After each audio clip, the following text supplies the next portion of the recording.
All right, hello there, everybody. Welcome to another episode of The Modern Meltdown. I am Tommy Din. With me is Jesus Christ, Matthew Soul. We missed last week due to some things, but we're back now to talk about all things hmm Australian politics. And there's been a fair amount of stuff that's been going on because Labor have been in power now for a little while. They haven't done any parliamentary stuff, but I think they've done plenty. Matt, what's your read of what has been going down? So my read of what has been going down is that Anthony Albanese has hit the ground running, which is exactly what we needed him to do. One of the biggest things that he's done that is going to affect Australians, in a lot of industry, is the fact he's petitioned Fair Work Australia for the 5% pay increase. And the reason that he's petitioning that is because that Fair Work is an independent body, but it does take recommendations from government. And that's what he's doing. He's saying that we need to increase the minimum wage. And then what happens is when the minimum wage is increased through Fair Work, that will then flow on most of the time to everyone's individual enterprise bargaining agreements that they have with their workplace or their individual contracts. The idea to combat inflation is to try and raise everyone's wages. And that, of course, is a coordinated effort with the RBA, who's currently increasing the interest rate on our cash rate at the moment, which is also to shock the market and try and lower inflation. I personally prefer the Albanese government's approach, which is increase the minimum wage, because the RBA's approach is if we make everyone's mortgages more expensive, then businesses will have to lower their prices, right? Yeah, That's well, essentially their plan. yeah, the RBA, the way like I did a little bit of reading, I watched a YouTube video about it, and I think the way that is meant to work is that if interest rates go up, then people need to spend more on their loans, whatever loans that they Yep. have, whether it be in business or whatever else, which disincentivizes them from spending within the economy, which is meant to lower costs. And Yes. I think in general, it does work, but it, it's weird because I don't know how that actually helps people that are in trouble. Look, it's one of those systems where, and I was discussing this with, my wife and co-host of the Weird Crap in Australia podcast, Holly Soul, and we said like it's effectively a plan that will hurt a lot of people, and that's the problem with these economic recoveries is that you have to sometimes force a bunch of people into poverty instead of big business being held accountable and doing the right thing. So, the RBA is not doing anything like consciously evil. They're not trying to push people into poverty. They're just trying to increase supply. So it's like you said, Tommy, if there's no money in the economy, let's take something as mundane as lettuce right now. Lettuce is very expensive. An iceberg lettuce is $6, and that's due to a climate crisis where a bunch of lettuce fields were absolutely decimated by rain, which led to them rotting in the fields before they could be harvested. Yeah. So the price went up. The idea behind what the RBA is doing is if and right now I'm on a variable mortgage rate, which means my interest rate went up. It was passed on directly to me, which is what we expected it to be. So when that went up, the idea is that I'll have less money in my pocket to go and buy a lettuce. Therefore, supply will increase. And when you have supply outstripping demand, that's generally when inflation will go down in order to move that product. That's what they're hoping to achieve. So, in combination with what the RBA is doing, I think the Albanese government is also doing a great job of turning around and saying, well, we want to see the minimum wage increase, and maybe that will combat inflation a little bit. One of the crazy things that I heard is some people are selling like iceberg lettuces for $12 a lettuce, which is not happening in our local area. I think it's topped out at about $6. Tommy, have you seen any of those stories this week? Not specifically. No, I've been looking at. I just know like that my exposure to that lettuce lettuce price stuff is just KFC can't give you burgers with lettuce on it anymore, and I'm like, Yeah. was that even anyone cared about in terms of the Apparently, KFC burger? I mean, it's always hard to gauge people's genuine reaction, but I agree with you. It's like, who gives a fuck about the vegetable content on a KFC burger?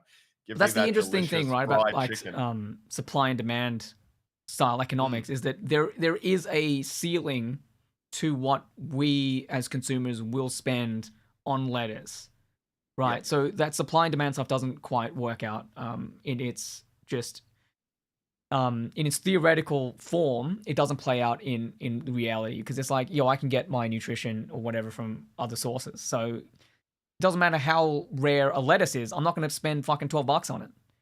yeah, So absolutely, absolutely, and that's essentially what's happening. And like just with KFC, what they did is they were like, okay, well, lettuce is really expensive, but for the same sort of texture that we want on our burgers, we can then switch over to cabbage.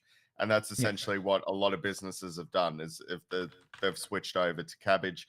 And you'll find that that's the same thing that happens out there in the real world is that people are going to look at inflation costs, and then they're going to look at, what is the cheaper alternative. The thing I think that is concerning people, sorry, I got an itchy nose. The thing I think that is concerning people is the fact that our generation especially has never had to make these sort of choices where you walk into a supermarket and you have to look at an alternative, because generally speaking, we haven't seen extreme inflation like this before. So this is sort of brand new for us. And I think that's what is scaring a lot of people. The other, the really scary thing at the moment, for a considerable amount of people, like I can use my own home loan as an example. So we're on a very good variable rate for quite some time. Now, obviously, that variable has changed and the interest rate is going up.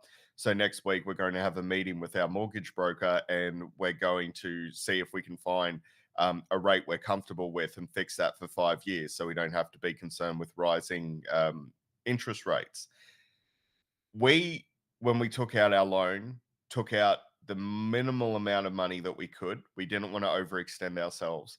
And we also anticipated, and this comes down to Holly's fantastic planning. She's really the financial manager of our little familial unit. Uh, she planned out to a variable interest rate of 7%. And we did that just to be cautious, because the idea of such a small interest rate was not going to be something that was sustainable in the long run. What a yeah, lot of Australians are now going to be facing is a future where if you've overextended yourself with a 500, 600, $700,000 loan to get a three-bedroom house, which was, overvalued in the first place because there has been no regulation. This is once again a remnant of the Liberal Party's bad policies, where negative gearing was allowed to run rampant in this country to the point where, a three-bedroom home went from $500,000 to $700,000. A lot of those people, Tommy, could end up on the street. So, you could have supply and demand, you could have supply outstripping demand simply for the fact that we could end up with one of the greatest homelessness crises that Australia has ever seen. And I'll be curious to see what the Albanese government plans to do to try and combat that a little bit. yeah. It's really annoying. Like I've been reading a lot of articles about the stuff that they've inherited, and it seems to have be this labor curse where they will get in times of absolute strife. So one of the prime ministers got the Labor prime ministers. They won like and they got World War II. Rudd got the global The financial crisis, GFC, yep. and various things like that. I think Hawke was the only one that got a good run, and he got a good run of government terms in office because of that. I think, and yeah, Actually, so Albanese got speaking it pretty bad. speaking of Yeah. hockey, can I show you something very quickly and then we'll get back to it. But I have been drinking these. Oh yeah, nice. Yeah, Hawks What Lager. a did you Um just randomly was down the street was like, oh yeah, I'll grab one of so those. Hawkey, oh right? I did. I did. One of the other reasons I bring it up is because the proceeds go to Landcare Australia, So it's not only is it actually a pretty good tasting beer, but it's also helping the environment, and it's got that grinning, lovely Bob Hawke face that we all love on the front of it. So Yeah. yeah, I just because you mentioned Bob Hawke, I thought I'd show you that. I was going Yeah. to bust it out a little bit later. Um, speaking as well of like horrendous inheritance, Paul Keating, you know, had to force Australia into the recession we had to have, where the interest rate went up to 17% for like a month and a half to try and balance out the economy.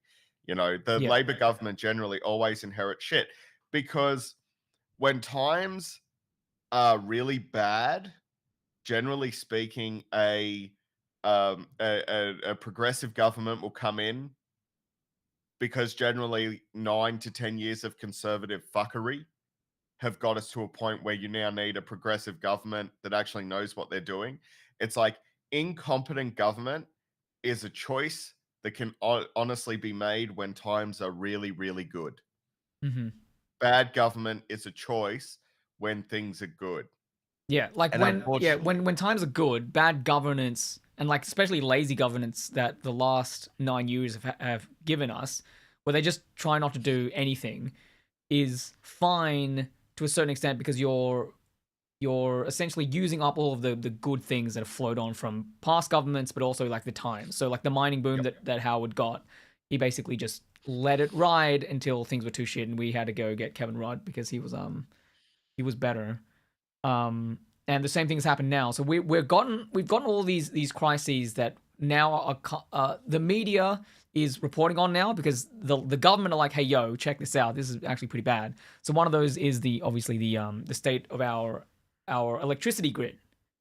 yep, So now they're like, oh yeah, there's a lot more people that are going to say that, oh yeah, the results that we are experiencing now and why so many people are having to spend so much on their gas is because policy has been bad for the last 9 years. And the Labour government are going in and like immediately Chris Bowen's like, yo, I'm going to get everyone together and we're going to try and fix this.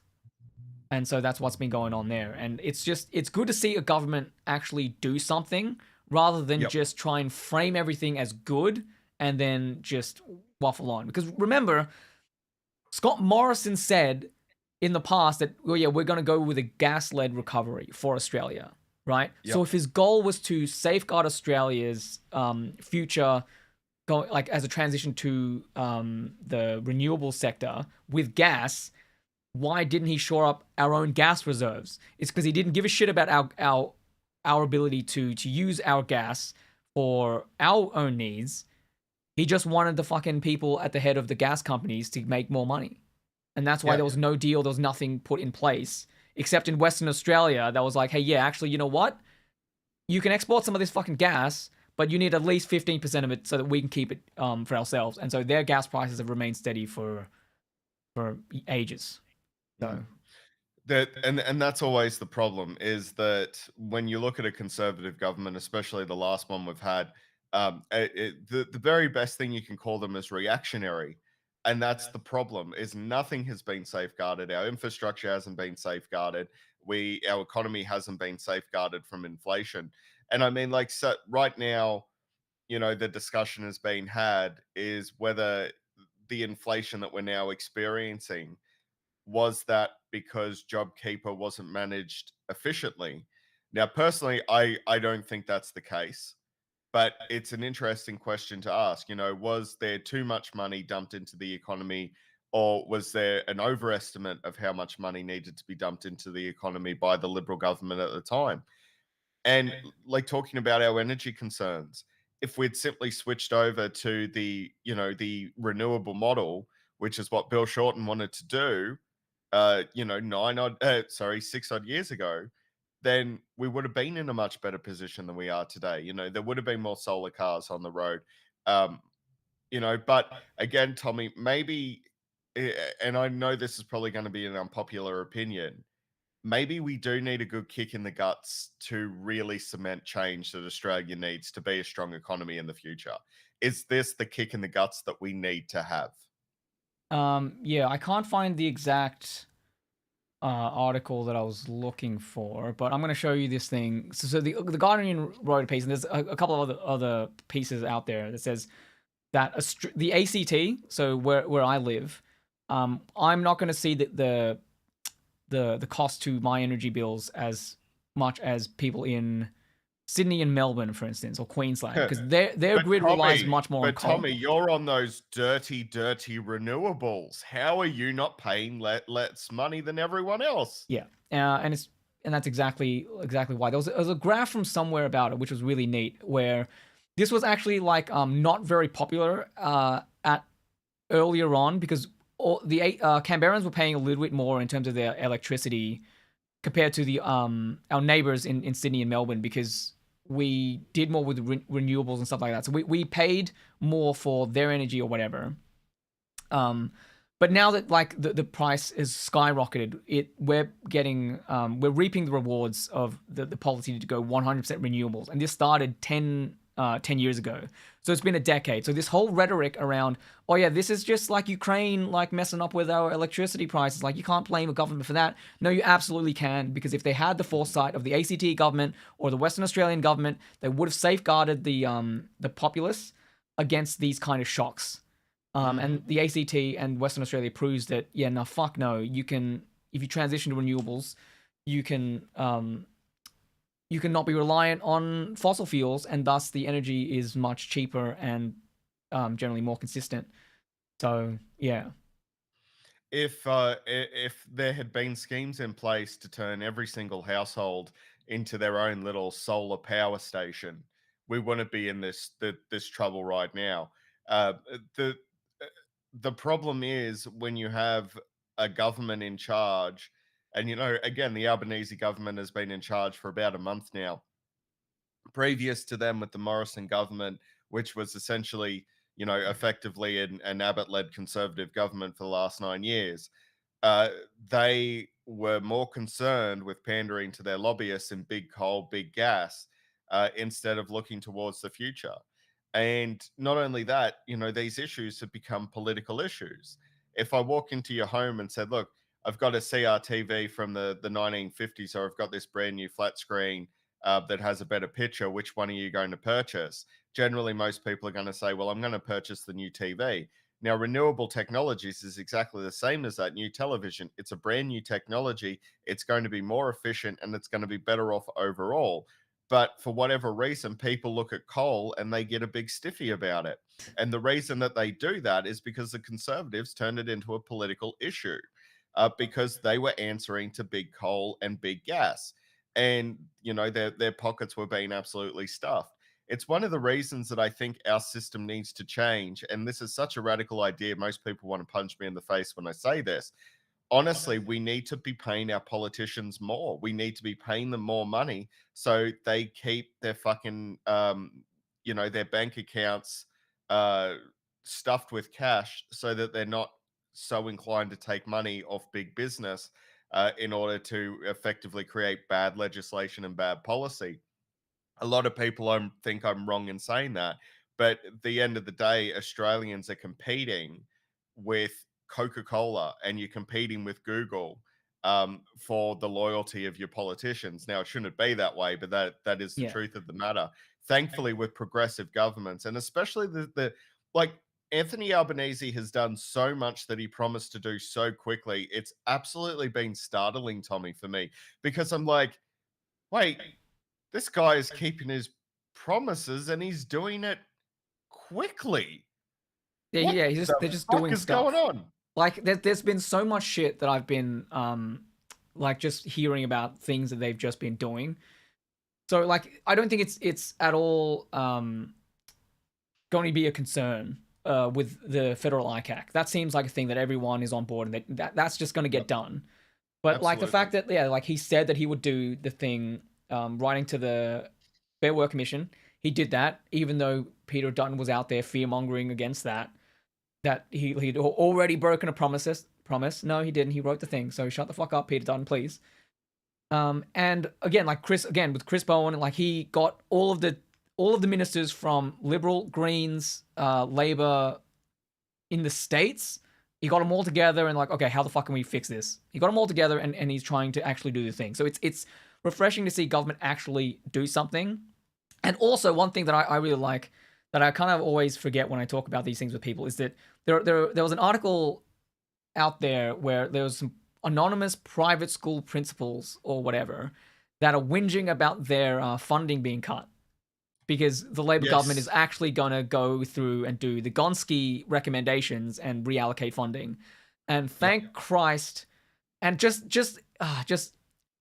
knowing that there are private school people like in anguish about their schools getting cut funding is just glorious to me because it's like, well, now you know how the public sector feels, and they Yeah. service way more of the population. So go fuck yourself. It was interesting seeing that response from Canberrans, especially. I always consider Canberrans more progressive than most. I'm not saying that there isn't a conservative element within the Canberra ACT sphere, but it's generally more progressive. It was very interesting to me to see comments being like, oh, well, we should, because there's a teacher shortage in the ACT. So the ACT government has said, which is also a Labor government, has said we need to look at how we can effectively shore up enough teachers for our public sector because there just aren't enough teachers to go around. And the comments were like, well, what about our private schools? Well, fuck your fucking private schools. Private schools, if they work as a private fucking little business, Yeah, they should be putting out massive salaries in order to attract teachers to their campuses. It's not the job of government to look after private enterprise like a private fucking school. yeah, So if your private Catholic school has made it so fucking difficult for LGBT teachers to teach at their schools and they're not going to teach there, well, maybe that's something you could address yeah. instead And of blaming everyone else. yeah, and there's also like the fact that yeah, like private schools don't need the same mechanisms of teacher salary that the public sector needs because they can just fucking raise the rates that they charge the parents, which is what they've been Yep. doing anyway. So a lot of this whinging about the public school the private school sector has been on is that, oh yeah, we're gonna have to put up like the fees that we charge to parents. Isn't that a travesty? And it's like, motherfucker, you have been raising those fees regardless of how much money you've been given by government anyway. So that's Yep. fucking disingenuous. And one of their key points is that this is going to remove like the middle income parents from private schools. Yep. And they see that as being bad. Like they don't want to have their schools becoming these elite institutions. They're already those fucking elite institutions. And to balance the playing field, which is what Gonski recommended, is to be like, hey, all of that money and access to resources that you have, maybe that should be given to the public sector. Mm. Absolutely. And so Absolutely. the loss of the middle class from private to public is good, Yep. in my And opinion. If the public sector is given the resources, then there's no reason that the private schools need to be whinging about it. And at the end of the day, private school institutions, a huge amount of them, are just designed as religious indoctrination centers. So, another suggestion I might make for them is if you want to save some money, how about you get rid of some of the fucking priests that get paid an exorbitant amount of money to teach religious classes at your school and I don't know, just focus on teaching and education? That's another option. But you're a Yeah, private enterprise. Restructure. That's what private enterprise does when it doesn't have enough money. Don't go begging to the government for money. That's called a handout. And as far as I understand it, those institutions generally don't like handouts unless they're coming to them. So maybe yeah, just restructure and shut the fuck up. Like yeah. I mean, I like, there's a couldn't bunch of shit that they believe the have. whinging. Yeah, like, there's a bunch of shit that they have access to due to their extra government funding and the fees that they provide. That give them a leg up on public schools, and it doesn't seem like it results in all that much in terms of like our comparisons to the rest of the world. Like our the private school sector like performs about as well, maybe a little bit better than the public schools. Well, But they yeah, have because access to like the all these football fields and these coaches and all mm, this like the pools and all of this extra recreational shit. It's like, do you actually fucking need that? Why yeah, don't you just get they're rid of that shit? their teaching time in a private school is equivalent to a public school, and the reason for that is that a good majority of their curriculum is dedicated to religious studies, which means that they're being taught roughly the same amount as someone in a public school. They just, like Tommy just says it, they just have better facilities. So, but again, you're a private enterprise, go fucking restructure. Stop fucking whinging. With that statement, I'm gonna crack open my little Hawkey lager here. Yeah, Hawkeye would approve of your sentiment Or here. And while you're yeah, doing that, Hawkey wouldn't have put up with this shit. uh, so yeah, while you do that, I found the thing. It was from ABC, and they had this sick graph where it was like, okay, so here is where the stuff came in, where it was like we in the OCT were paying more than the average market price. We were up here, and as time has gone on, it's sort of leveled out, and it was good and bad depending on where you were. But now it is especially good compared to the Yep. rest of the market. So yeah, we're paying for it. We're reaping the rewards in dividends now, being having the policy of building all this beautiful Yep. shit, and getting a lot of our energy that way. Like it still doesn't get us all the way there. Like we need more money to do batteries and other storage and things like that. But yeah, for now, this is what all this renewable electricity gets you. Is that, hey, fucking oil prices, you can go fuck yourself. We don't give a shit about that. So yeah. See, we're very lucky where we are at our unit complex, because when it was built with an energy deal in place with an energy company, which meant that for that deal to come into place, they actually had to lock in prices for like the first decade before residents in our apartment complex are allowed to go look for other deals, which is complicated in and of itself.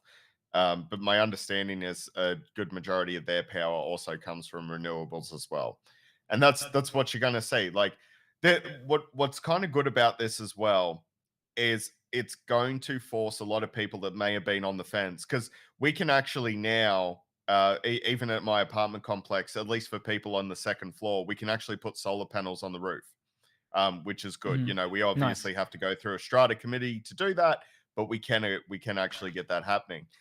The other thing, like when you look around at a lot of people, they're about to go in and refinance their loans. Tommy, there's a lot of people who are about to go on to fixed terms.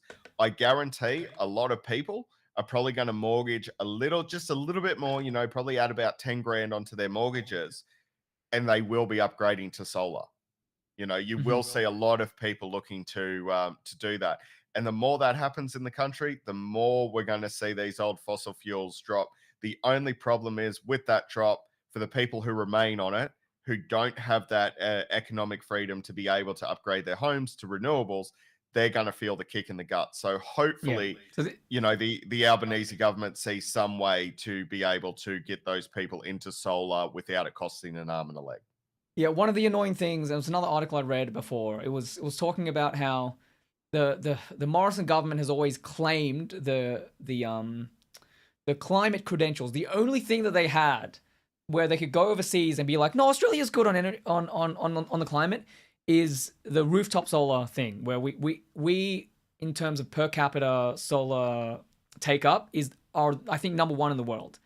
Yep. And those motherfuckers, as a government, claimed that as their own, as if they achieved that result. But there was no federal legislation that actually helped very much drive that. That was actually a lot of just random people who were like, actually, this would be good for the country, for the environment, and also good for my electricity prices. So I'm gonna fucking do it. And what that means is all of those people paid a tax in a way, because they had to pay for that solar panel in order to help the grid and all that other kind of stuff. And what's interesting about it, though, is that all of those people were wealthy enough to do that when Yep. renewables were cost more. And even as they are reducing in price, it's still quite an upfront cost to pay in order to get solar panels on your roof and do all that other kind of stuff. So poor people, again, it's going to be more expensive for them because they can't afford the upfront cost of getting the thing that Yep. will decouple them from the wholesale electricity price that a lot of people have to deal with. So And yeah, like especially like for our rental market as well. Like, you know, a renter has no control over what they do, you know, with those properties. And one of the biggest problems here with housing affordability is also the other side of that, which is renter affordability. And you know that there are definitely some slumlords out there who will not upgrade to solar. And if they do upgrade to solar, they're going to make their renters pay for it as well. You know, so hopefully there will be some sort of plan from the Albanese government that will offer some sort of subsidy program and not a shit one. You know, we don't need another pink bats debacle. We need a well structured system.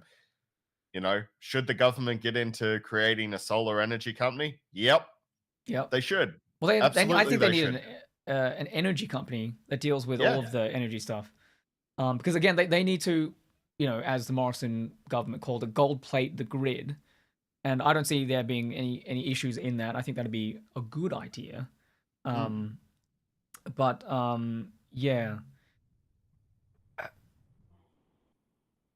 like, do you want to talk about So this is so one of the interesting things that came out of here about the current talk and what the opposition is bringing up, and why I can't bring myself to constantly like be in defense of the Labour Party, but the opposition now are just shit, right? So Mm. what they're proposing, all of a sudden, out of nowhere, so all of the time they had in government, they never brought this up once, but now during an energy crisis, they're like, hey, maybe we should go nuclear, Yep. almost as if they don't actually give a shit about going nuclear, but they just want to create a wedge issue. Because the only other alternative is renewables, but they're like, oh, we can get them on a thing if we talk about nuclear power. So how do you Over feel the about that? last, yeah, over the last 9 years, where they could have turned around and said, "We're going to build a nuclear power plant in Australia." And honestly, I have no problem with that. You know, current nuclear technology means that you're looking at a lot less waste than what was produced before. We can store it effectively. We can even reuse it as well. It's not sorry. You know when you got to sneeze and it's just right there. Yeah. I, Phew! There it Oh, we goes. got There it. it goes. Now I'm good. I found it. For the 9 years, they could have been discussing a nuclear option, and they never did, not once, Yeah. because their plan was gas, fossil fuel, coal. You know, Scott Morrison walked into Parliament House with a big old hard on and a big old chunk of coal in his fucking hand. He's like, "Look at this coal. Yeah. It gets my dick hard." That's all they've discussed for 9 years. So, look, honestly, if that's Peter Dutton's policy that they want to go nuclear, good job, Mr. Dutton. But where the fuck was that 9 years ago? Yeah.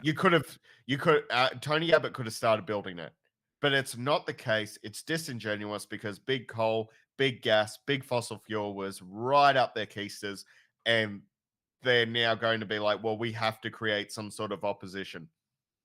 The really interesting thing, though, is that there is very little media coverage of the opposition now, to the point where it's like it's day and night at just how little coverage is happening on politics right now from you know, especially Murdoch press. Obviously Sky News has their angry pundits like Paul Murray and their Yeah. fucking unhinged psychopaths that are going to be yelling and carrying on, because that's part of their entertainment brand, and that's all it is. It's entertainment for right wingers. Other than that, you know, news coverage has gone rather quiet. It's strange, Tommy. It's really, Um. really strange. So I think so. Part of that is because initially when Peter Dutton first came out and he was like, okay, now I'm the leader of the Liberal Party. He got a lot of press because he's like, Mm. oh, look at this change of face. Now you'll see me smile more. And that is proven demonstrably to be false. He doesn't give a shit about that. Like his rhetoric over the last week or so has been clear, has been the same playbook that they've had when they were in government pretending as if the Labour Party was in government and Yep. acting like an opposition, and they're just they're just yelling Labour bad at every opportunity. Um, and I think the media tried to give them a chance. They were like, because they got so much coverage over their ministers and who they were going to put where, and this turn of face for Dutton and everything like that.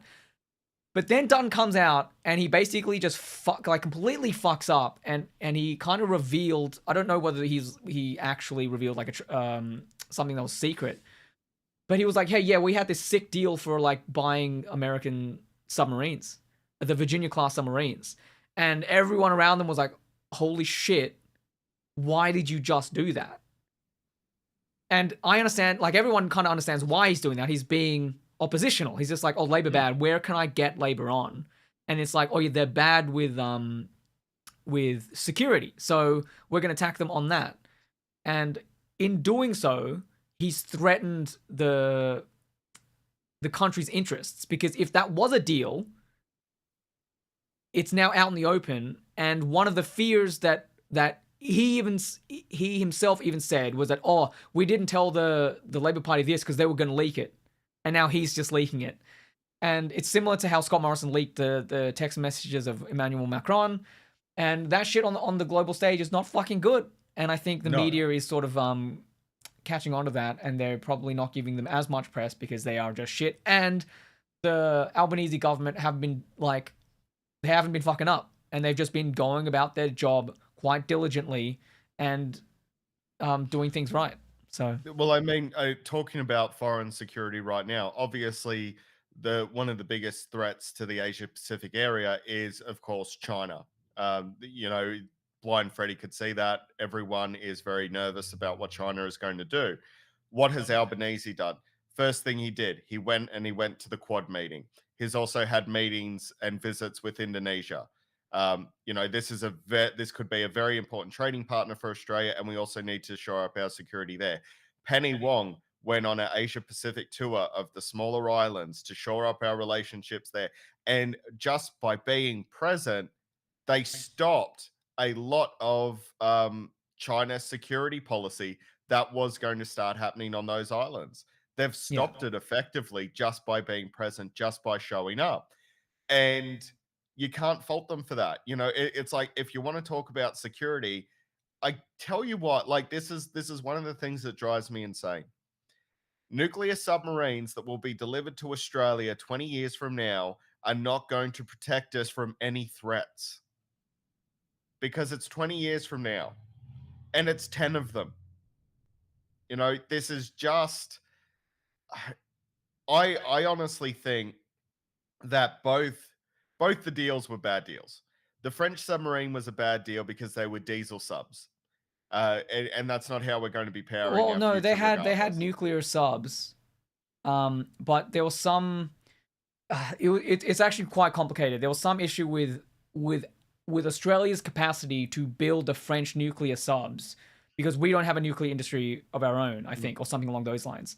And um, I think that was a thing, or maybe that was a thing for the Well, American subs, I think it because was the they're nuclear. Americans because the subs we were going to get from France were going to be diesel subs, which is Okay. predominantly what Australia's submarine, system is. Like our defense system runs on diesel, which is really, really bad because a few years ago they did a projection of how effective the Australian Armed Forces could be.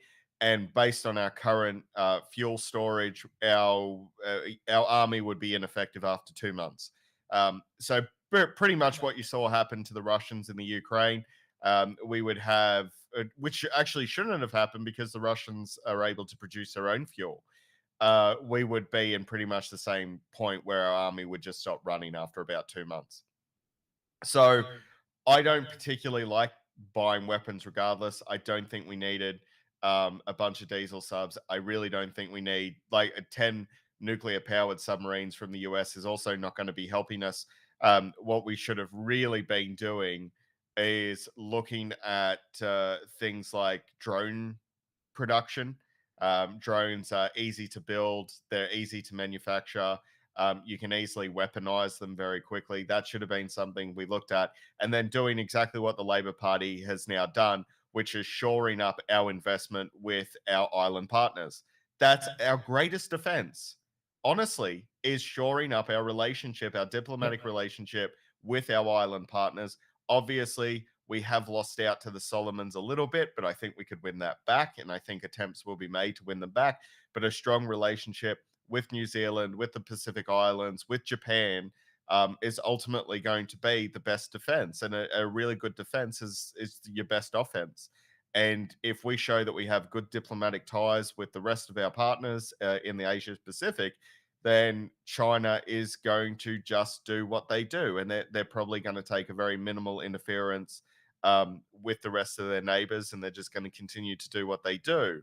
Uh, we the only way Australia becomes, has a good defensive position against something like China is if we build like 50 nuclear weapon silos all around the country. That's the only way that we're offensively effective.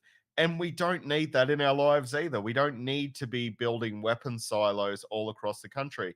Taking the diplomatic route we've done and building up a shield of these island nations is exactly what we need to do. And it's exactly what the Labor government has been doing. And Peter Dutton being like, oh, we were talking about all these different weapons contracts. All that does is piss China off even more. Because at the end of the day, we do need to look at not working with China because the humanitarian crisis that's going on over there is absolutely disgusting. What they're doing to their Muslim community is fucking disgusting. They have been building concentration and re-education camps. We know that for a fact. So we don't need to be working with them, but we also don't need to take an antagonistic. We don't have to have an antagonistic relationship with them either. And just by shoring up, like the quad meeting was obviously going to piss them off, and that's fine. But that's a diplomatic route. They can't turn around on the world stage and say Australia has been aggressive because we can say no, we're not. We're just maintaining diplomatic relations with our allies, and that's what's important. Whereas Peter Dutton's strategy is going to be let's make Australians afraid of China. When the reality of the situation is, if China decides to invade tomorrow, we're kind of fucked. And outside of building a massive drone program and outside of building nuclear silos on Australian territory, we're never going to be objectively offensive enough to take on China. So it has to all be diplomacy, in my Yeah. opinion. Yeah. I mean, I think there's a fair amount of truth to that. What I would say is though that what Australia needs in terms of our prosperity and in the prosperity of the Pacific is, I think we should, given our wealth, we should have a presence in here militarily. So the submarines and like other attack boats and things like that can serve a purpose. Like we don't need to defend Australia with nukes because I think China invading Australia is completely fucking ridiculous if they haven't taken all of this extra land here. Right? Yeah. Australia's fucking huge. It's surrounded by water. You need an incredibly strong navy in order to take Australia in the first place and keep your attack supplied and various other things like that. If you were going to invade, but what's more important to Australia is trade with the rest of Asia and the rest of the other countries.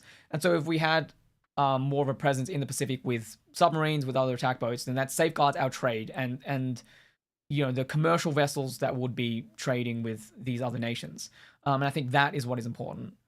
And why the Absolutely. submarines and getting better aircraft and things like that is like beneficial for the country, because if China is going to be continuing their more belligerent stance and hawkishness, then we shouldn't just like kowtow to them essentially.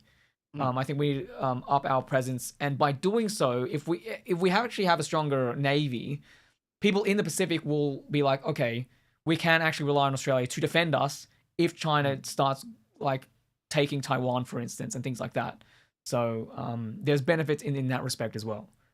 Well, that's a valid point that you bring up, and I probably haven't considered that. I think just because we're looking at such a long time before we'll get those boats in the Yeah, that's water, yeah. that's our issue. One of the things that Penny Wong did, and I thought it was an absolute brilliant move, was by one of the biggest issues that our Pacific Island friends have with China is illegal fishing. And so Australia pledged to help build a surveillance network in order to curtail illegal fishing, which a lot of our Pacific Island friends were like, yes, that's awesome. Now, quietly, I would suggest that that is also going to play a part in our overall surveillance operations when it does come to China. Hmm. But, you know, that's the sort of more clandestine side of it, but it's something that is effective and can happen right now. But one thing I think we should really be investing in this country is it's drones. That's that because we can build a lot of them. We can build them quickly. We can build them cheaply. We have amazing launching sites all across Australia. That's where I think the money needs to be spent as far as defense spending goes. What America does to like America, it has been our ally since World War II. We've helped stage many American military operations. Pine Gap is used as a command center. It's an Australian American joint operation. We've helped with telemetry for drone attacks all over the world, which I am also not a fan of. Hmm. But a strong belt of defensive positions around the islands, like you said, Tommy, a military presence around those islands would probably not be something that we should be throwing away out of hand. It does sound like a good idea. Having a good, strong drone presence, and then relying on the heavy lifting being done essentially by America. And they would no doubt position one of their aircraft carriers here. But the problem with America as an ally is that country is so fucking unstable right now Yeah. that we need to our alliances should be really strengthened with Japan. They should be strengthened with our Pacific Island. And what we should be doing is making sure that we're now putting in the infrastructure, the equipment, and the training to make sure that their armed forces are prepared. That Japan, we assist them any way we can. And then our other big ally is, of course, going to be India, which is also a nuclear power. So through India, through our Pacific Island, through our own initiatives, we should be able to mount an effective defense, regardless of how big a player America will be in the future. Yeah. Because the next election for America, and I don't want to talk too much about them because look, America's like you can take a horse to water, but you can't get it to drink, and that's how I feel America is right now. Yeah. The next election is probably going to go back to Donald Trump. And when Donald Trump is running America, we don't know what he will do. We don't know how they will act.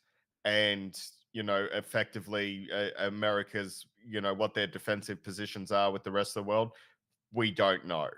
Yeah. So that's going to be a big problem because I honestly I think that there's a very good chance that Donald Trump will go in and win the next election.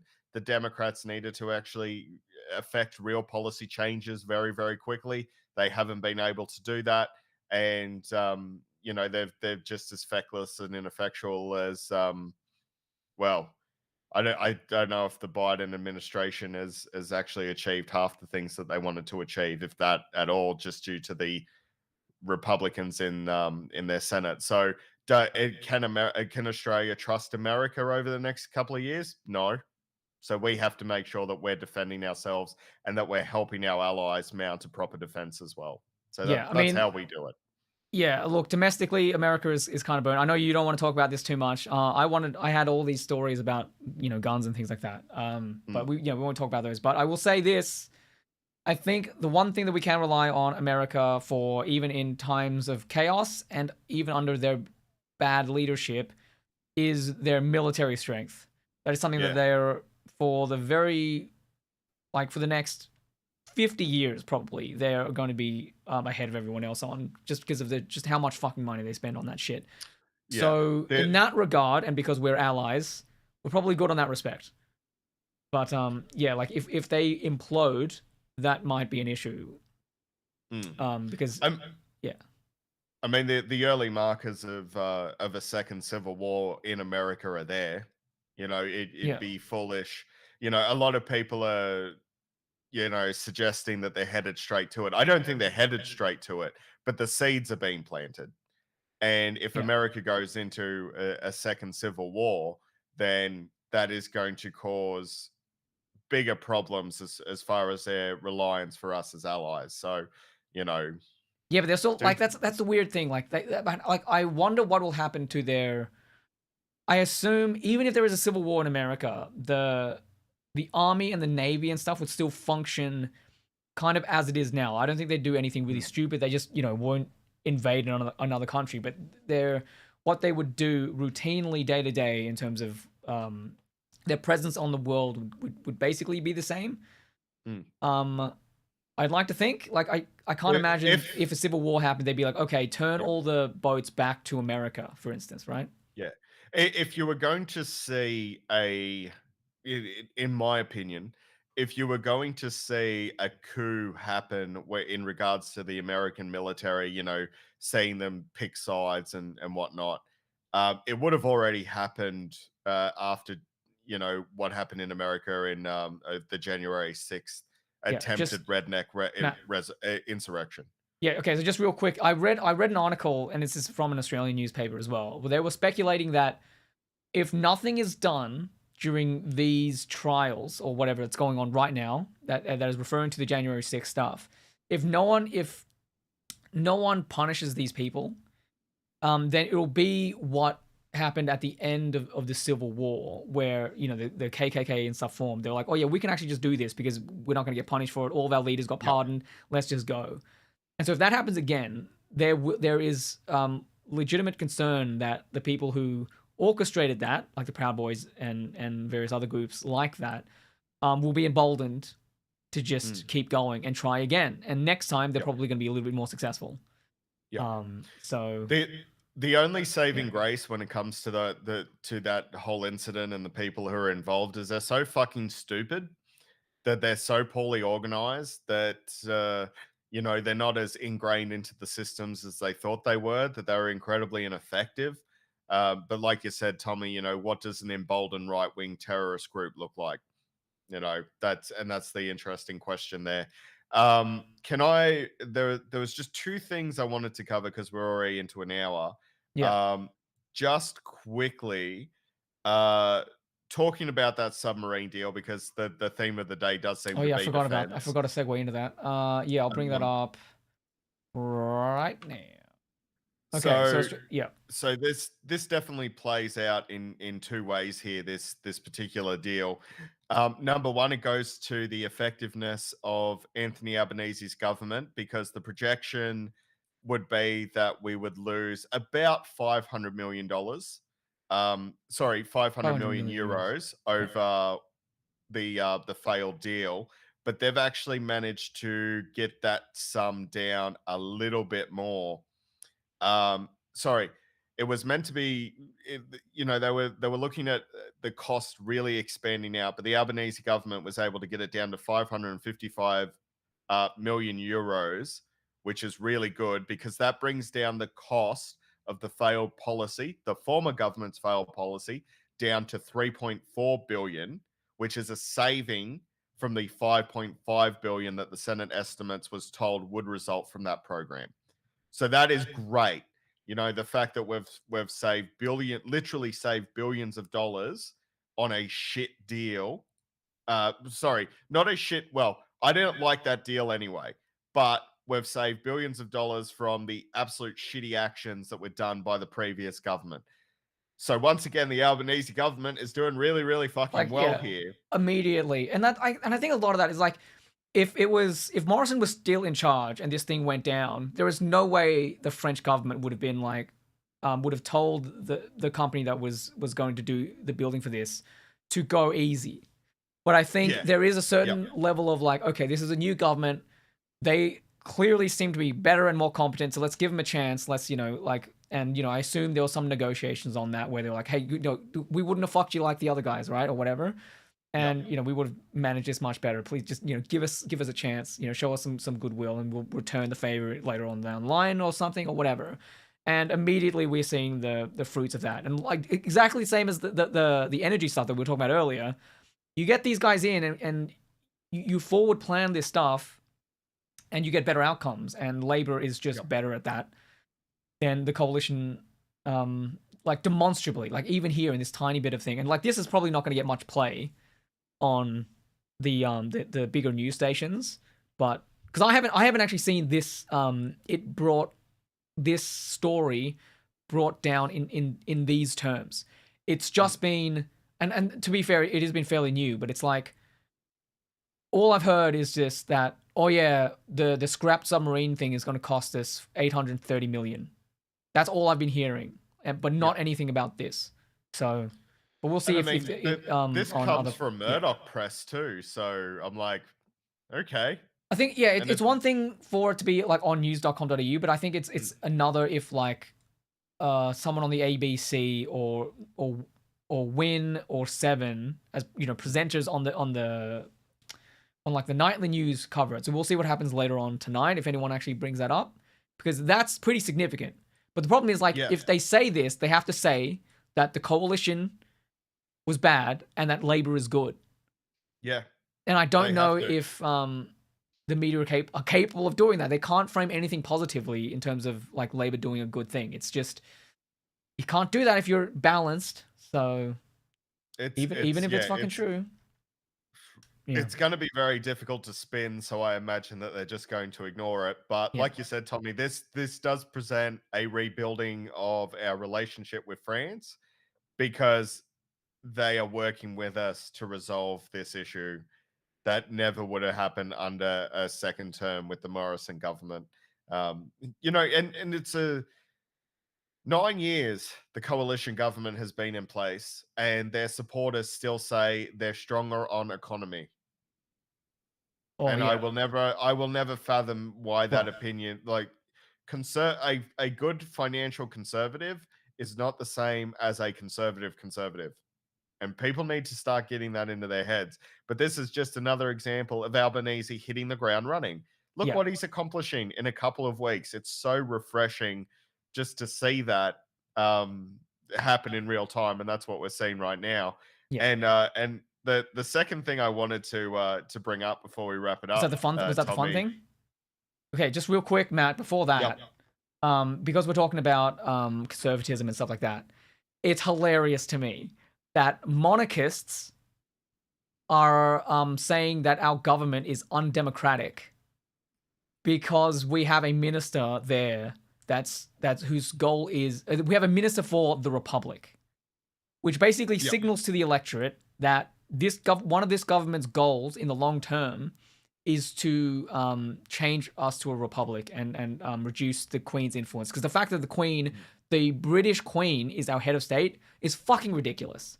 It is, And yes.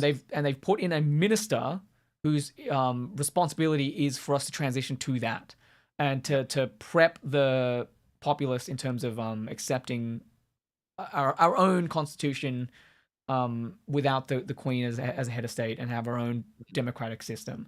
And I can't remember the exact quote, but they're basically saying that here it is. It goes, "It's very disturbing, terribly unfair, and undemocratic." From a monarchist. Like, I don't. The chair of the Australian Monarchist League. Like, I don't think they understand that that a monarchy is not a democracy. Yeah, I think they're very, very fucking confused. So, It's so that actually was fucking it's amusing. I'm glad you did bring this story up. I'm currently listening to Malcolm Turnbull's audiobook, and Malcolm Turnbull is and still was and still is involved in the Republican movement. He debated Tony Abbott back in the day. You can see some rather interesting debates that they had back in the day, because Tony Abbott is a die in the wool fucking monarchist. He's the Oh yeah, only he reason brought that knighthoods people or some in shit here, I think. Yeah. yeah, he did. He did. It was one of the first things we talked about when we did the original Modern Meltdown podcast. The thing is that people like Tony Abbott like the idea of rich white people inheriting a shitty birthright again and again and again. And it just speaks to their character. The Australian is not someone who inherits wealth.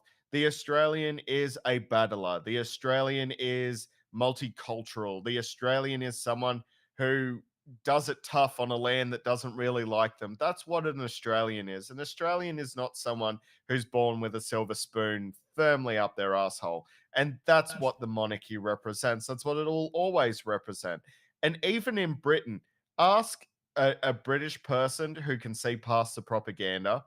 The monarchy is a tourist attraction. They actually have breakdowns for how much tourism dollars are generated just by having the Queen there. It's the essential equivalent of a really expensive freak show.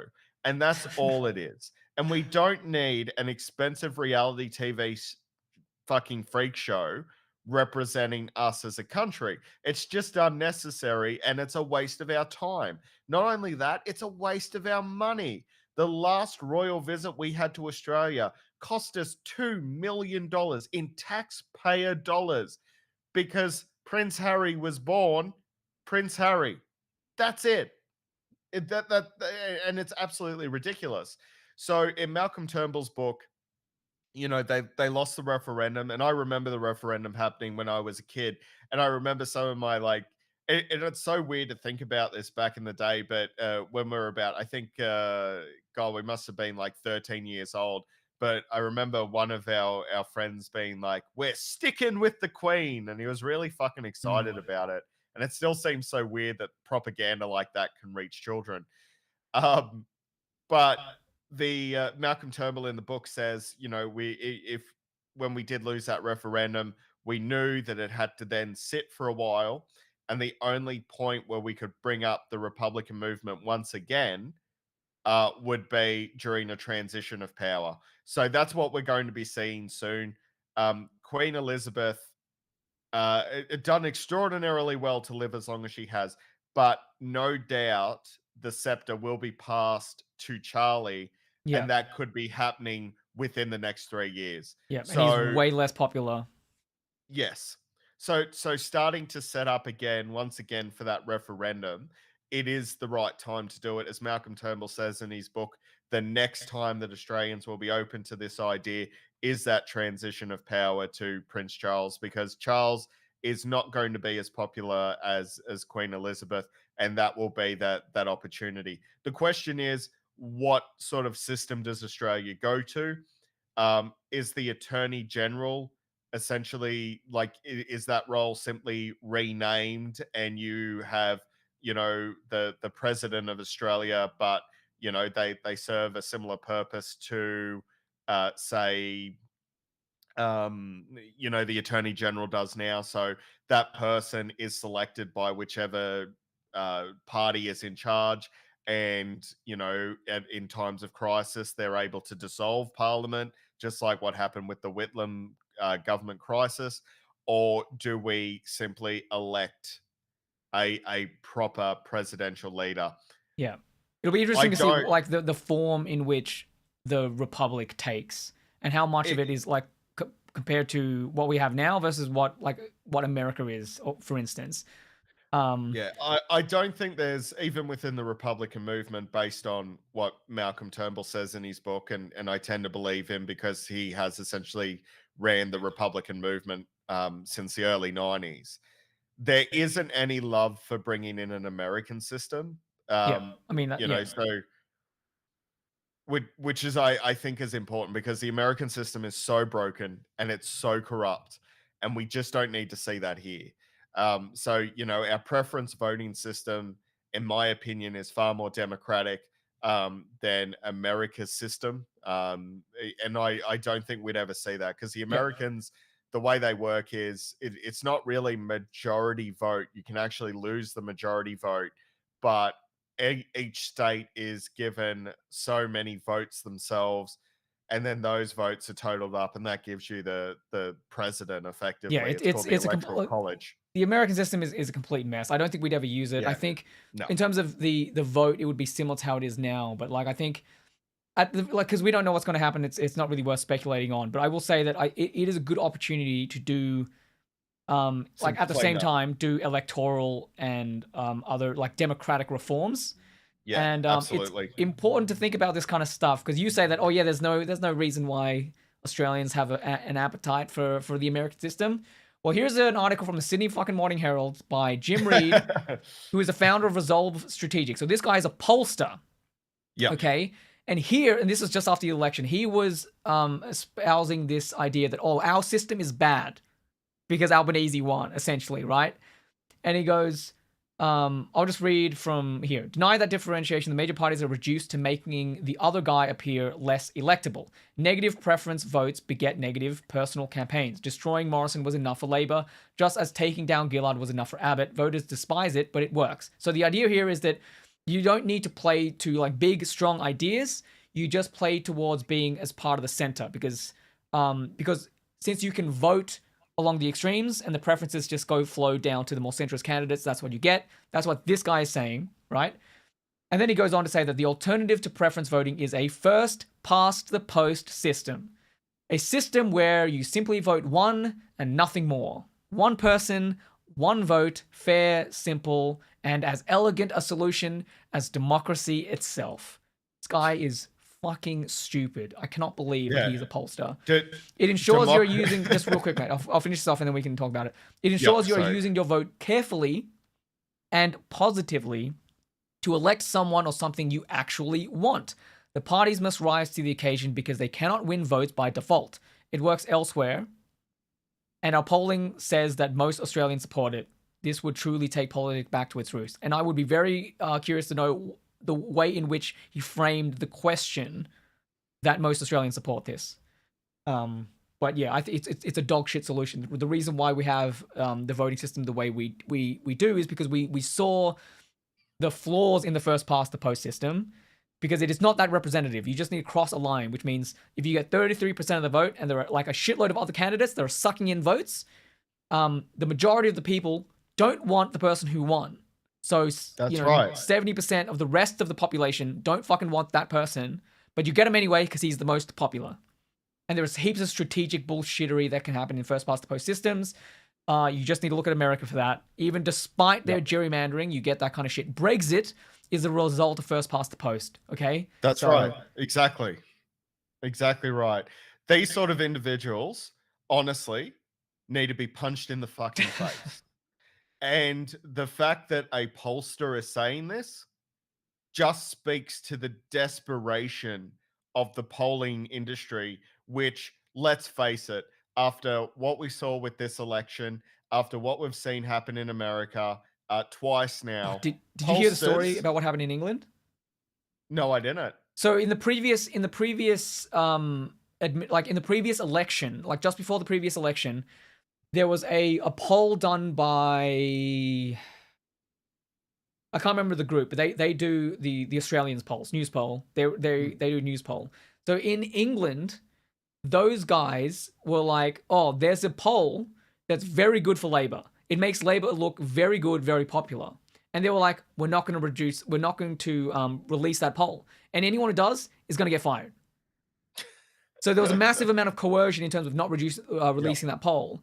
If they had, Labour might be in power now, or whatever. And so pollsters being fuckwits is something that seems to be more rampant than just this example here of someone doing an opinion piece.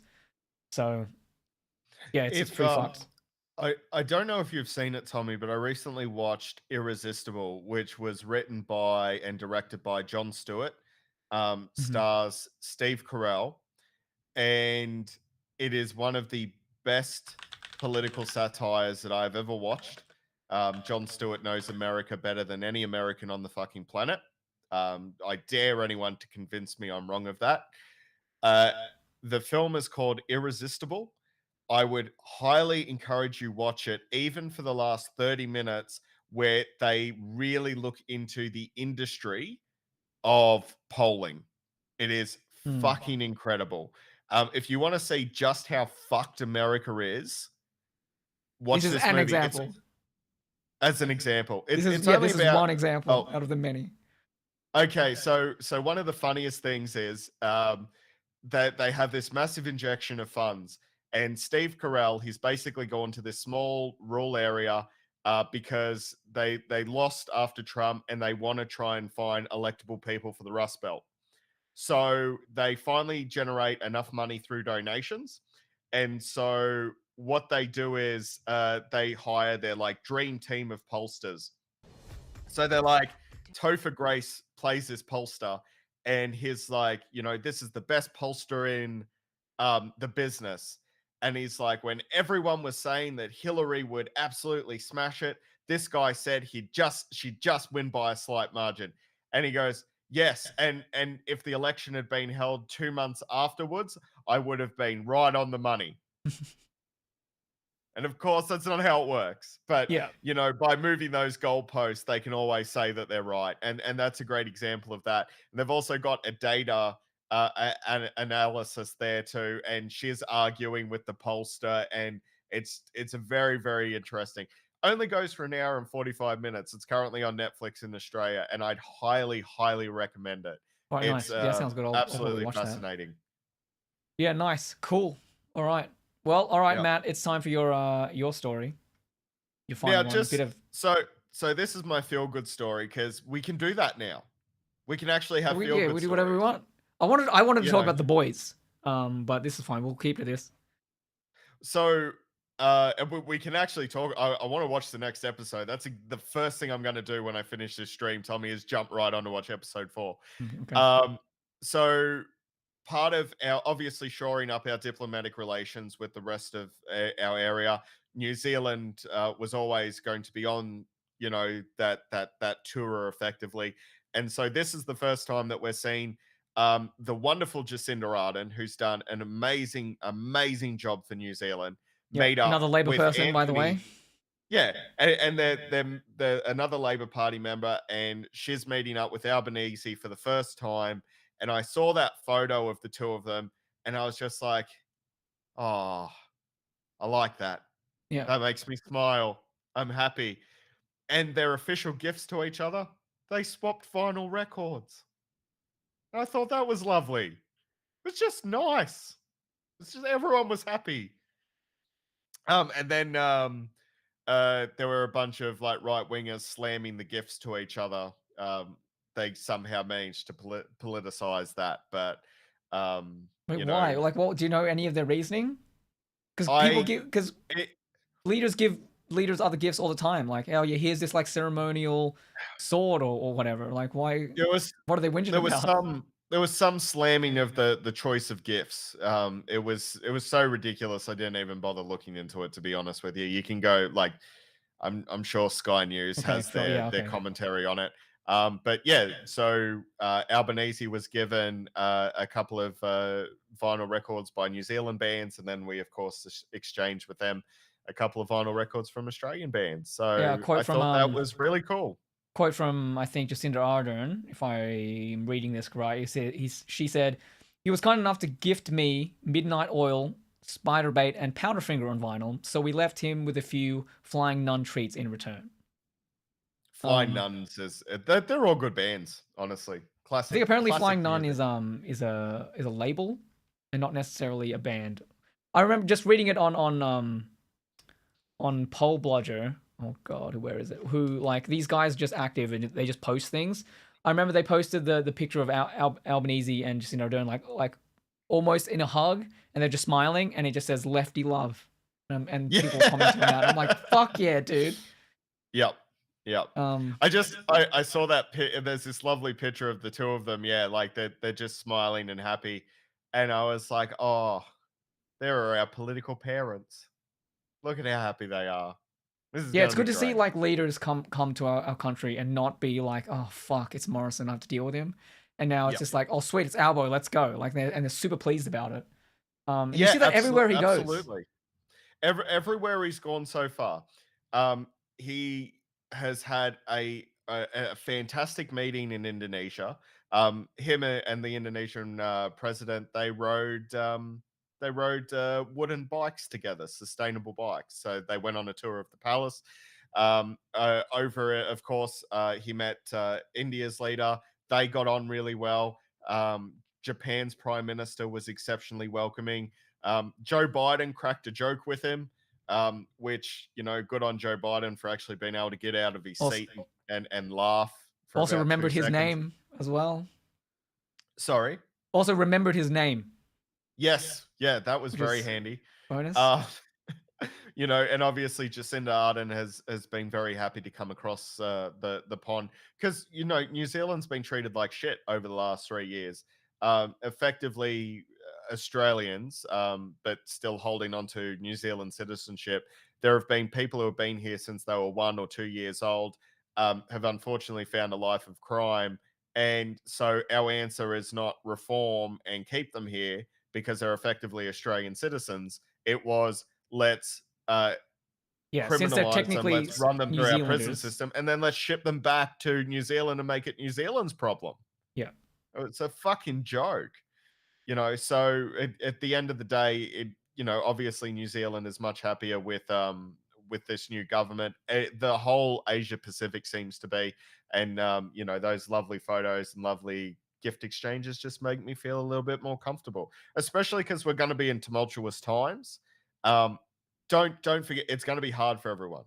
yeah, It's going to be hard for me. It's going to be hard for you. And it's going to be hard for a lot of Australians. Every single Australian, I think, unless you're incredibly wealthy, you're going to be battling over the next couple of years. I'm sorry for that. And I honestly think, though, it is just like in the Keating era when he said this is the recession we need to have. I think this is also the kick in the guts that we need to have. And I think yeah. about the next generation. They need affordable housing. This is the only way to accomplish it. If And if and that sucks. yeah, if the Labor government somehow avoids a recession in Australia, I think that's going to be like unequivocally. You put Labor governments in power, and they will avoid these kinds of economic shocks because Rod did it in the Yep. GFC, and if they do it now, like because I think America is it's certainly going to head into one because they're completely boned, and if they Yep. go into a recession, then it's likely to spread across the rest of the world since so much trade and stability is tied up with them.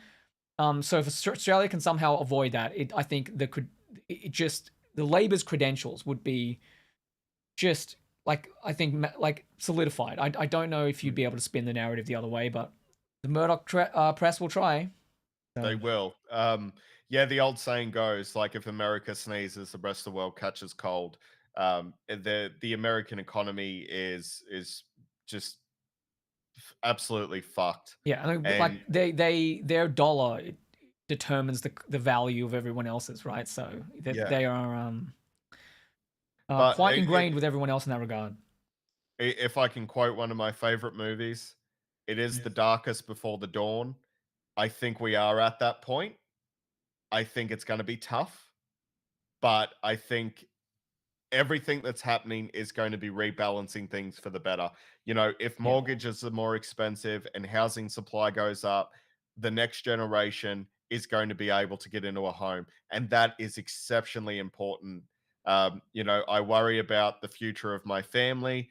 The week I was just told that I'm going to be an uncle for, not for the first time, but this is the first biological niece or nephew that's on the way for me. And I want them to have a good future. And a good future means that we need to reset an economy that has been damaged. yeah. So Well, we it's an all need economy that to. hasn't favored people. Mm. It's It favored hasn't. multinationals and fucking gas and coal fucking Yep. miners and shit like that. So And now we're going to collectively pay for that. And that is a mistake that we will bear. And unfortunately, you make a bad decision, 9 years of Liberal government. We do have to suffer the repercussions for that. Whether you voted for Liberal or Labor, we are going to have to suffer the repercussions for that. yeah. So, But thank Christ you we know, have people in there that are willing to work to fix it. Because if the Liberals were still in power, they'd be trying to frame this as not their fault, not their problem. yeah, They can't do anything about gas prices. Shut up. we're making record profits. We're making so much profit off this gas. Shut up. Yeah, That would pretty be much. That what people would be that saying. So that would have been the line. Tommy, you wanted to talk about The Boys just briefly before sure. Look, we I was wrap gonna it up? say, hey, you wanna do your shout outs, but look, we can if you want. Yeah, It's yeah. fucking excellent. Like it's incredible to Yeah, me that yeah. the guy who plays Homelander, Anthony Starr, I think he's called. Another New Zealand boy. He is so good. Like there are scenes where it's just him. It's just Homelander looking at the camera, and every time I'm like, wow, I know exactly what Homelander's feeling at this moment, and it's always different. It's not just the same. Oh, Yep. I'm sad. Sometimes it's yeah, I'm sad, or like oh, I'm gonna fucking murder you, or whatever. Like there's just this. His face is incredibly readable, and I find that just incredibly impressive. And Mm.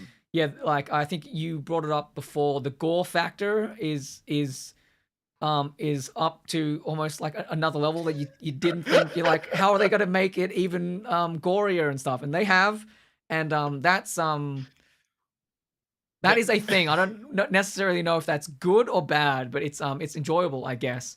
And The there's that one scene, Matt, and I don't want to spoil things. I want to like reframe the like recreate the TV breakdown in some capacity, so we might do that in the future and have Yep. specific episodes about it.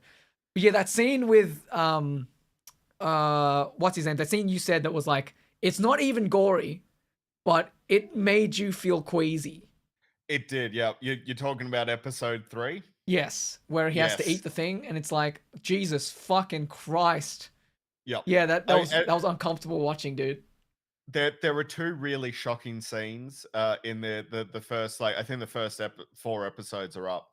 There were 2 really, really shocking scenes in the first episode, and the 3rd episode, but the first episode, it's like, it's really in your face, and, I Mhm. forced Holly to watch it, and she's not happy about it. As soon as I was watching it, she walked through the door, and I was like, "Quick, quick, I'll rewind, I'll rewind this." And she's like, "Oh, I need context for this." I'm like, "No, you don't. I just want No. to see your reaction." Um, and so she watched it, and then every time she forgets about it, I'll send her a meme to remind her Oh, about dude. it. Um, so I've actually currently got her back into watching it. So she's just finished season 1. So I'm rewatching the old episodes as well.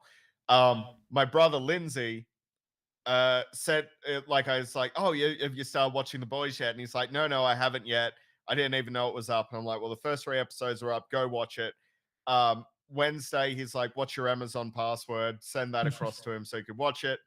And then 5 minutes after that, I get, "I am gonna fucking throw up." And I was like, I know exactly what he just watched. Yeah. And you You should be know, and yeah, now it's like prepare yourself, it's gonna get worse. It gets worse. It gets well, I shouldn't even say it gets worse because it's the point. It's like mm, yeah, prepare yourself. It doesn't let yeah, up. Is probably a better way to that put it. that scene with the date, I'm not a vegan, but I mean, after watching that, fuck, I got pretty close. Ugh. Um, yeah, Yeah. it's just Yeah. it's hard to watch. It's But it's just just oh fucking yeah, hard to but watch. it's not just like what I love about the boys is that that kind of stuff isn't just there to shock you or to make you feel uncomfortable. All of it is done for a very specific reason. So there is a Yep. specific reason why that is so shocking, and it's there to point out how much of Homelander is just an absolute piece of shit.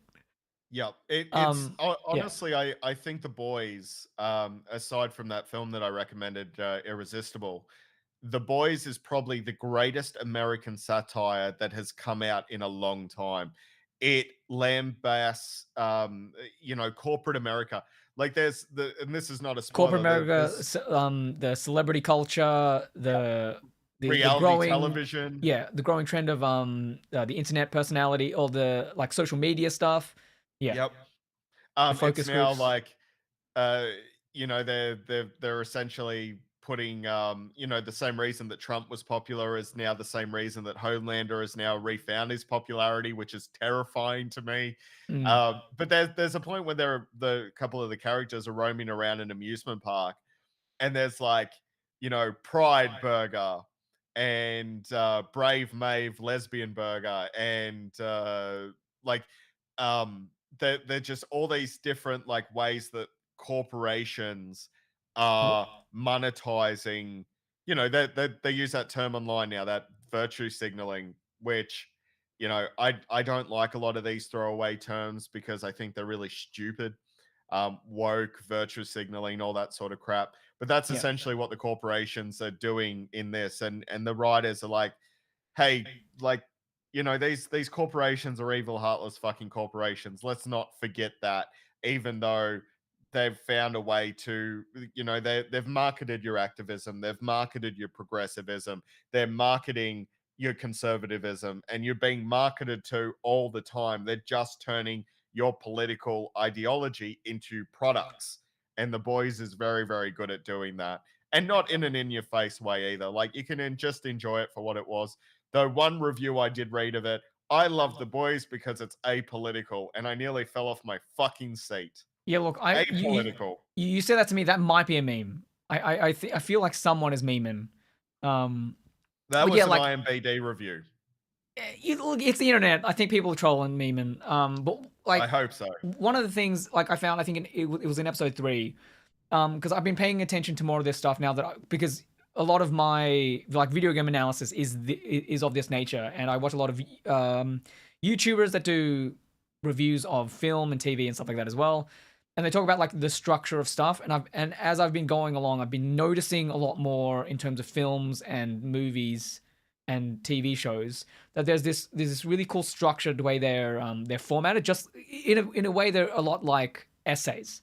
How the opening scene will very often be what transpires, but but told ever so slightly differently. And in the last episode of The Boys, there's like they show like the past, which is not often that they do that, and they show a scene with Starlight and what she went through in her beauty pageants, and then so one of the ending shots of that is her like just gripping a hand behind her back just because she has to get through this thing that she doesn't want to do. And then at the end of the episode, it's a similar setup, like as it plays out, and then they show the shot of her as an adult gripping the hand behind her back because she's doing something that she feels like she has to do, but she doesn't want to. And there's this beautiful symmetry and poetry in terms of like the structure of how these that they are using. So The Boys again isn't just some show that's all about the style and the shock value and all that kind of stuff. There's actually good storytelling and film craft in there as well. The extreme violence and the graphic nature of The Boys is a marketing gimmick that gets you in.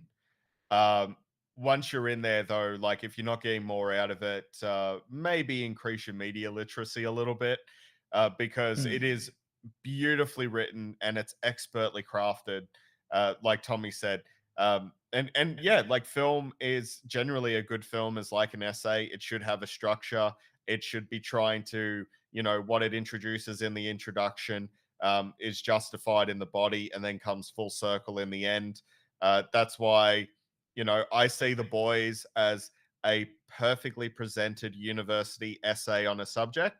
And then a film like Suicide Squad is what happens when a 13-year-old teenager forgets to read the book that they've got to do a Yeah. report on. We're going to say the original Suicide Squad that wasn't made by James Gunn. Yes. But yeah. Anyway, that was fun. Look, we like in the future we're probably going to talk more about that stuff or do that on a different day or something. But like I like talking about TV shows, and so does Matt. So we might expand that more. But for now, even once a season ends, for example, Tommy, what we could do is once we've got through a whole season on this same channel, we just do what we thought of this season of this show. Yeah, sure. And just do a stream about it. Yeah, I mean, we can do that, but like, I would ideally want to, because one of the very interesting things is like, I think one of the reasons why the TV breakdown didn't work as a product or as a thing is because like the podcast format and the weekly release didn't suit with how shows and how people consume podcasts. And I think with live streams, people go in to tune in to what is happening now, and they feel invested in what is going on now. And I think that suits the whole episode by episode nature a little bit Mm. more. Yeah, Because a lot of what people watch is like these live streamers just watching like MasterChef or whatever. That was a whole meta on Twitch for a while, and that's you just tune in and horrifying. you watch it with other people. And so I think it's similar. We could do a similar thing here. We wouldn't be able to obviously watch the like a lot of these more prestige shows, but to be current, you kind of need to talk about them when they come out. So I think like episode to episode isn't out of the question, but we work. So that's a little bit harder. But I think Not in the a future, Yeah, it's something that it's I'm shooting for at least anyway. yeah. I absolutely like. I'd love to be able to review tell because even some of the listeners, sorry, the watchers of this stream have been like, "Hey, we'd like more of your hot takes on Star Trek and things like that." Yeah, the only And engagement we've ever gotten is from people who were like, "Hey, what's the well, yes, the Star Trek stuff," which was neat. yeah, So yeah. So it's like I consume far too much pop culture that would be considered healthy. Obviously, my problem is we're about to start writing the fourth book. We're releasing the third book. Where I got a comic book to finish. And you we got do a you got this, a and it's yeah, you got a and I GammaCon have to to work, attend. but Yeah, but but the yeah. So work while we're speaking about situation is that, changing for the better very very soon. So I might actually be able to sneak in a few more things. no, so that'd be cool. But anyway, like I think Absolutely. this has gone on pretty long, Matt. Yes, I So got an while we're episode of The Boys to watch. yeah, so why don't Um, you lead us out of here with your plugin? yeah, so we're going to be appearing at GammaCon in Canberra for We Crap in Australia. We're going to be there on the 23rd and 24th of July. Please come and hang out with us. We're going to be doing 2 live shows on the Saturday and the Sunday, as far as we know.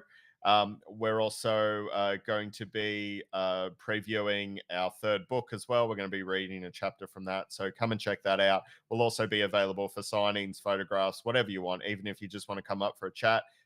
None of it's going to be charged. We will have books to sell. Obviously, we need to sell our books. But if you want a photograph, it's free. If you want a signature, it's free. If you want to come to the live show, it's all free.